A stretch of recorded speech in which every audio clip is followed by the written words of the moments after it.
નમસ્કાર મિત્રો, હું મોહન ફળદુ આપનું હાર્દિક સ્વાગત કરું છું. આજે આપણે જે છે એ ડાયપોલ અને ડાયપોલના વિદ્યુત ક્ષેત્ર વિશે શીખીશું. શરૂઆતમાં આપણે વિદ્યુત ક્ષેત્ર રેખાના ગુણધર્મ વિશે પણ શીખીશું. તો ચાલો આપણે શરૂ કરીએ. તો પેલું વિદ્યુત ક્ષેત્ર રેખાની લાક્ષણિકતા. તો જુઓ, વિદ્યુત ક્ષેત્ર રેખા એ કાલ્પનિક. તમને ખબર છે ને વિદ્યુત ક્ષેત્ર રેખાની વ્યાખ્યા શું છે? કે ભાઈ વિદ્યુત ક્ષેત્રમાં એવો દોરેલો વક્ર કે જેના દરેક બિંદુ એ વિદ્યુત ક્ષેત્ર સ્પર્શકની દિશામાં હોય તો આવા કાલ્પનિક વક્રને આપણે વિદ્યુત ક્ષેત્ર રેખા કહેવામાં આવે છે. એટલે વિદ્યુત ક્ષેત્ર યાદ રાખજો, વિદ્યુત ક્ષેત્ર એ કાયમી છે, વાસ્તવિક છે, પરંતુ ક્ષેત્ર રેખા એ કાલ્પનિક. અને ક્ષેત્ર રેખા પર દોરેલો સ્પર્શક એ દરેક બિંદુએ વિદ્યુત ક્ષેત્રની દિશા દર્શાવે. આપણે બીજું જોઈએ ગુણધર્મ. તો હંમેશા વિદ્યુત ક્ષેત્ર રેખા જે છે એ ધન વિદ્યુત ભારમાંથી નીકળી અને ઋણ વિદ્યુત ભાર તરફ જાય, પરંતુ વિદ્યુત ક્ષેત્ર રેખા એ ક્યારેય બંધ ગાળો રચતી નથી. ચોથી લાક્ષણિકતા આપણે જોઈએ મિત્રો, તો બે ક્ષેત્ર રેખા ક્યારેય એકબીજીને છેદતી નથી. તમને ખબર છે ને કે બે ક્ષેત્ર રેખા જો એકબીજીને છેદે તો છેદ બિંદુ આગળ શું થાય? તો કે આપણને બે જુદી જુદી સ્પર્શકની દિશામાં, એટલે ક્ષેત્ર રેખા ક્યારેય એકબીજીને છેદતી.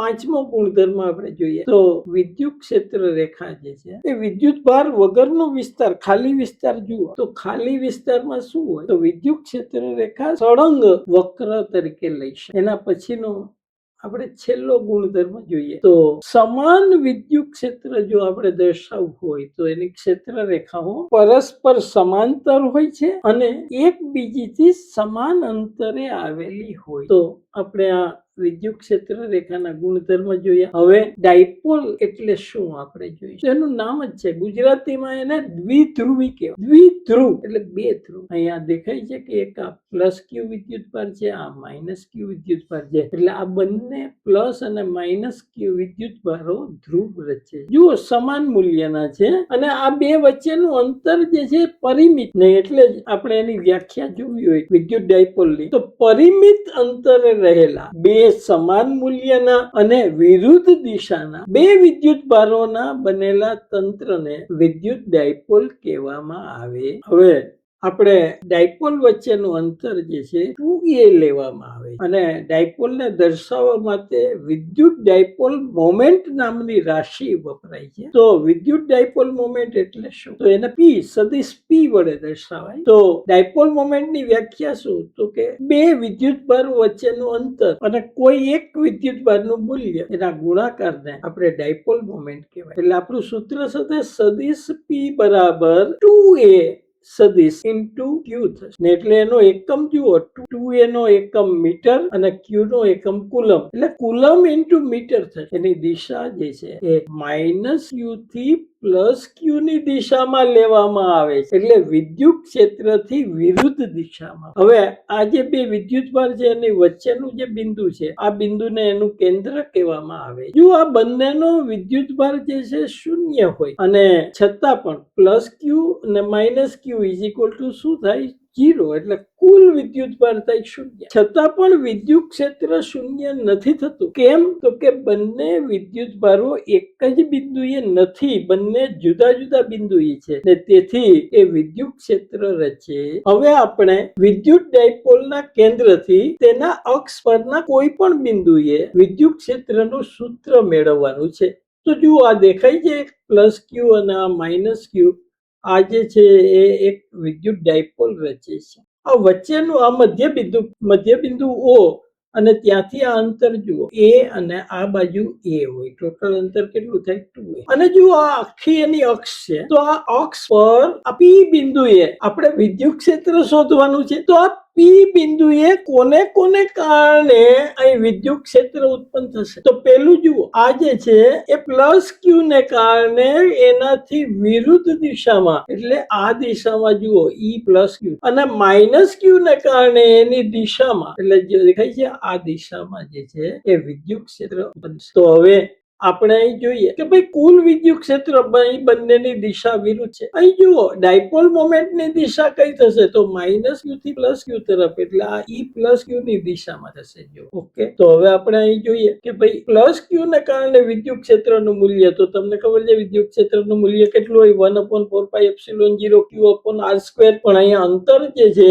r કેટલું છે તો કે r માઇનસ a છે. એટલે અહીં થશે વિદ્યુત ક્ષેત્રનું સૂત્ર 1/4πε0 Q/r માઇનસ a આખા કૌંસનો વર્ગ, અને એની દિશા જે છે ડાયપોલ મોમેન્ટની દિશામાં છે, એટલે એકમ સદિશ e.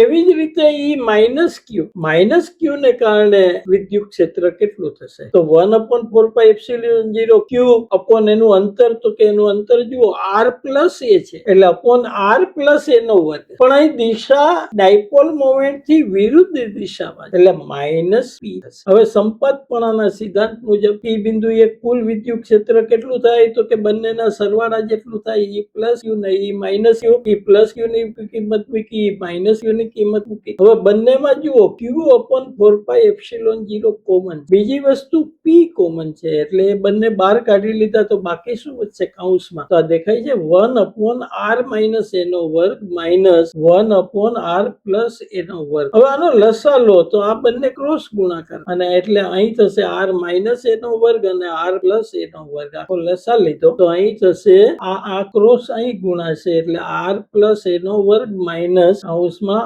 r માઇનસ a આખાનો વર્ગ. હવે આના બંનેના કૌંસ છૂટા પડો તો r પ્લસ a ના વર્ગનો કૌંસ છૂટો પડો તો r² plus 2ar plus a² થશે. હવે r માઇનસ a એનો સ્ક્વેર છૂટો પાડીને અહીં માઇનસ નિશાની લગાડો તો માઇનસ r² થશે, માઇનસ માઇનસ પ્લસ 2ar થાય, અને અહીં પાછું માઇનસ a² થઈ જશે. નીચે r માઇનસ a ને r પ્લસ a, એટલે r² માઇનસ a² થાય, ને બંનેના વર્ગ તો છે ઇન્ટુ એકમ સદિશ p. તો હવે આપણે એનું સાદું રૂપ આપીએ તો જુઓ r² માઇનસ r² ઉડી જાય, a² માઇનસ a² ઉડી જાય, 2ar પ્લસ 2ar, તો બાકી શું વધશે 4ar. એટલે બાકી આવશે 4ar કૌંસમાં r² માઇનસ a² આખાનો વર્ગ ઇન્ટુ એકમ સદિશ p. તો હવે જુઓ આના બે ભાગ કરી દીધા, 4a ના 2a, એટલે 2a અને અહીંથી q લીધું, એટલે 2a q લીધો ડાયપોલ મોમેન્ટ માટે, તો બાકી શું વધ્યું 2r વધ્યું. એટલે અહીં થયું 2qa ઇન્ટુ 2r છેદમાં થશે r² માઇનસ a² આખાનો વર્ગ 1/4πε0 તો છે ઇન્ટુ એકમ સદિશ p થશે. તો હવે 2aq બરાબર p લઈ લો, એટલે આપણે 2aq બરાબર p લીધું તો બાકી અહીં થઈ ગયું 2pr છેદમાં થઈ ગયું r² માઇનસ a² આખાનો વર્ગ થાય ઇન્ટુ એકમ સદિશ p. આ થયું વિદ્યુત ડાયપોલ મોમેન્ટનું સૂત્ર. હવે ઘણી વખત કિસ્સો આવે છે કે ભાઈ r ખૂબ દૂર હોય તો શું થાય, જો r ખૂબ દૂર હોય તો અહીં નું મૂલ્ય થશે 1/4πε0, અહીં થઈ જશે 2p છેદમાં r ક્યુબ થઈ જશે. દેખો r ની 4 ઘાત થાય ને આ r થાય એટલે ઉડી જાય, એટલે અહીં છેદમાં r ક્યુબ ઇન્ટુ p થાય, એટલે ટૂંકમાં 2kp અપોન r ક્યુબ મૂલ્ય. તો આ થયું અક્ષથી અક્ષ પર p બિંદુએ સૂત્ર. તો આવું બીજું વિષુવ રેખા માટે પણ વિદ્યુત ક્ષેત્રનું સૂત્ર આપણે જોઈએ, બરાબર છે. તો આપણે પ્રશ્ન છે આપણો વિદ્યુત ડાયપોલના કેન્દ્રથી તેની વિષુવ રેખા પરના p બિંદુએ વિદ્યુત ક્ષેત્રનું સૂત્ર. આપણને વિષુવ રેખા એટલે શું ડાયપોલની એ ખબર પડવી જોઈએ. તો જુઓ ડાયપોલના અક્ષથી લંબ અંતરે આવેલા અને એના કેન્દ્રમાંથી પસાર થતી રેખાને વિષુવ રેખા, ટૂંકમાં અક્ષને લંબ હોય અને એના કેન્દ્રમાંથી પસાર, તો આવા બિંદુએ આપણે શોધવાનું છે. તો દેખાય છે જુઓ આ ડાયપોલ પ્લસ યુ ને માઇનસ યુ, અને આ લંબ, એટલે જુઓ આપણે આ લંબ સમતલ દર્શાવે. તો આ પી બિંદુએ r જેટલા અંતરે આ પી બિંદુ આવ્યું, અહીં વિદ્યુત ક્ષેત્ર, તો અહીં પણ તમને ખબર છે આ પ્લસ ક્યુ ને કારણે, તો પ્લસ ક્યુ ને કારણે વિદ્યુત ક્ષેત્ર કઈ દિશામાં મળે તો એનાથી દૂર મળે. એટલે જુઓ એનાથી દૂર મળશે, એટલે આ બાજુ થશે ઈ પ્લસ ક્યુ, અને આ થયું ઋણ વિદ્યુતભારને કારણે, તો ઋણ વિદ્યુતભારને કારણે એની તરફ મળે, એટલે આ થયું ઈ માઇનસ ક્યુ, અને આ સમાંતર બાજુ ચતુષ્કોણના નિયમ મુજબ જુઓ આ બંને પરિણામી વિદ્યુત ક્ષેત્રની દિશા આ છે, બરાબર છે. તો હવે અહીં જુઓ પ્લસ ક્યુ થી અને માઇનસ ક્યુ થી અંતર સમાન છે. કેમ તો કે એ કર્ણ છે અને આ બે ત્રિકોણ સમાન છે, એટલે આ થશે કર્ણ થશે વર્ગમૂળમાં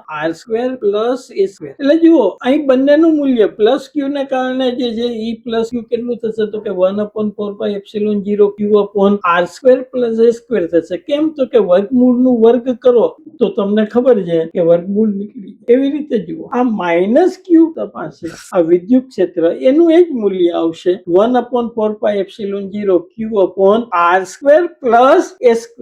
પણ અહીં જુઓ, આના બે ઘટકો મળશે, એક x દિશાનો ઘટક અને y દિશાનો ઘટક. આ x દિશાનો ઘટક e પ્લસ cos θ મળે, y દિશાનો ઘટક e પ્લસ sin θ મળે. એવી રીતે આના પણ જુઓ, આનો x દિશાનો ઘટક જે છે e પ્લસ cos θ અને y દિશાનો ઘટક જે છે એ નીચેની બાજુ મળશે e માઇનસ sin. હવે જુઓ, e પ્લસ sin θ ઉપર હોય, e માઇનસ sin θ નીચે હોય, એટલે બંનેનો સંયુક્ત તમે જુઓ તો પરસ્પર વિરુદ્ધ થાય ને એટલે એ થશે 0. એટલે e પ્લસ sin θ અને e માઇનસ sin θ આ લંબ ઘટકોને કારણે વિદ્યુત ક્ષેત્ર મળતું નથી. વિદ્યુત ક્ષેત્ર માત્ર x ઘટકને કારણે મળે. તો x ઘટક હવે કેટલો થાય? તો હવે તમને ખબર પડી ગઈ, આ બે ના સરવાળા જેટલો થાય. એટલે x ઘટક કેટલો થશે? તો અહીં x ઘટક થશે e પ્લસ cos θ અને e માઇનસ cos θ એ બે ના સરવાળા જેટલો થાય. અને સદિશમાં લખવું હોય તો એની દિશા જુઓ, આ જે p ડાયપોલ મોમેન્ટ છે એનાથી વિરુદ્ધ છે, એટલે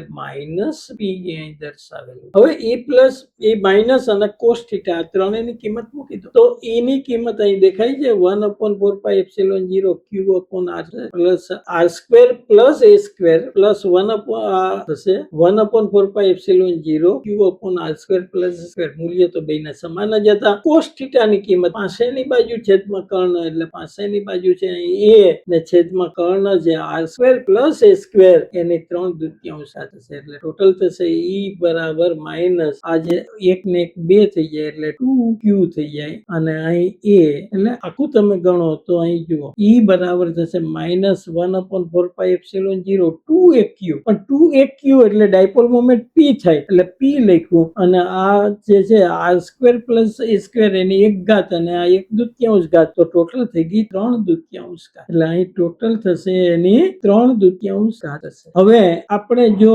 પેલા કિસ્સો કે ભાઈ અંતર જે છે એ એની સરખામણીમાં ખૂબ જ મોટું હોય તો શું થાય? તો અહીં e બરાબર થશે માઇનસ 1/4πε0 p/r³ થશે ઇન્ટુ એકમ સદિશ થશે. બરાબર છે?